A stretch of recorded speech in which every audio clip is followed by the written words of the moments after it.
কোচবিহার পৌরসভার চেয়ারম্যানের বাড়িতে হামলার অভিযোগকে কেন্দ্র করে শুক্রবার দুপুরে ব্যাপক চাঞ্চল্যের সৃষ্টি হয়। অভিযোগ, দুপুরে 8 থেকে 10 জনের একটি দল চেয়ারম্যানের বাড়ির সামনে এসে বিক্ষোভ দেখায়। অভিযোগ, বিক্ষোভকারীরা চেয়ারম্যান কবে পদত্যাগ করবেন সেই প্রশ্ন তোলার পাশাপাশি তার বাড়ির উদ্দেশ্যে ডিম ছোড়ে। এই ঘটনাকে ঘিরে এলাকায় উত্তেজনার পরিবেশ তৈরি হয়। চেয়ারম্যানের পরিবারের দাবি, গোটা ঘটনাটি বাড়িতে লাগানো সিসিটিভি ক্যামেরায় রেকর্ড হয়েছে। ঘটনার পরই কোচবিহার কোতোয়ালি থানার আইসিকে বিষয়টি জানানো হয়। এ বিষয়ে পৌরসভার চেয়ারম্যান কি জানিয়েছেন শুনুন।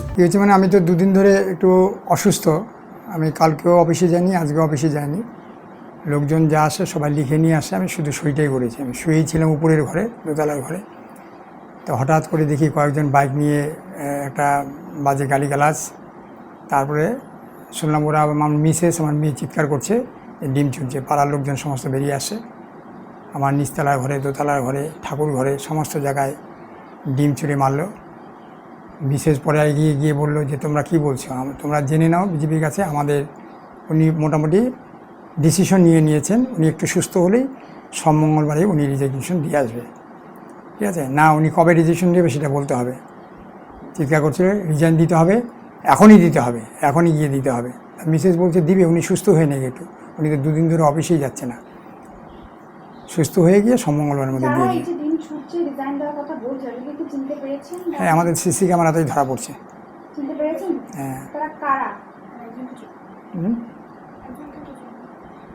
মানে তারা পান্ডে বলে একটা ছেলে আছে, ওইটা সিসি ক্যামেরা তো যাবে, আমি ঠিক চিনি না, কিন্তু ফেসে চিনি, নাম অত জানি না। পুলিশে কমপ্লেন করবেন?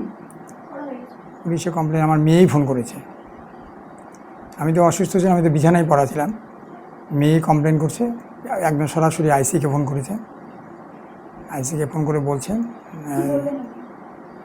আমার বাড়িতে এরকমই হচ্ছে, আমি চেয়ারম্যান এমবিও বলছি, আমার বাড়িতে এরকম ডিম চোরাচারি করছে এবং আমার পড়াশোনার অনেক জিনিস নষ্ট হয়ে গেছে। আমি বলে ঠিক আছে পাঠাচ্ছি। পরে এসেছিলো। এখন কটা বাজে? 1 ঘন্টা আগে হবে। পাশাপাশি চেয়ারম্যানের স্ত্রী রুম্পা সাহা কি বলতে চেয়েছেন শোনাবো।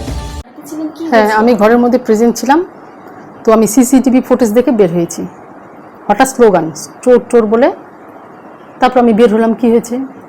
ওরা দুমদাম ডিম চুটছে, 7-8 জন ছেলে হবে। তো আমি বললাম কি কারণ? আমাকে বললো রিজাইন কবে দিবে। তো আমি বললাম রিজাইন কবে দিবে সেটা তোমাদের কাছে কেন কৈফিয়ত দিবে, রিজাইন কবে দিবে, এই কথাটা আর কি ওরা বললো, রিজাইন কবে দিবে। চিনতে পেরেছেন কারা? না, ওগুলো চিনতে পারিনি। পুলিশের কাছে কোনো লিখিত? না, লিখিত দিইনি। পুলিশকে জানিয়েছি, ওরা আসছে। আপনি কি লিখিত দেবেন? হ্যাঁ, লিখিত একটা দেব। এই যে দিনে দুপুরে এসে বাড়িতে ডিম ছুঁড়ে মারছে, বাড়িতে বাচ্চা রয়েছে আপনার, হ্যাঁ, কতটা আতঙ্কিত? এরকম আতঙ্কিত বলতে খুব খারাপ লেগেছে এই ব্যাপারটা। আতঙ্কিত হইনি। কেন আতঙ্কিত হবো? আমি তো কোনো দোষ করিনি, আমার হাজবেন্ড তো কোনো দোষ করেনি। আতঙ্কিত কেন হবো? আমি রুখে গেছিলাম, তো কি করেছে? তো ওরা ফটাফট কথা বলে ওরা সঙ্গে সঙ্গে বাইক নিয়ে চলে গেল।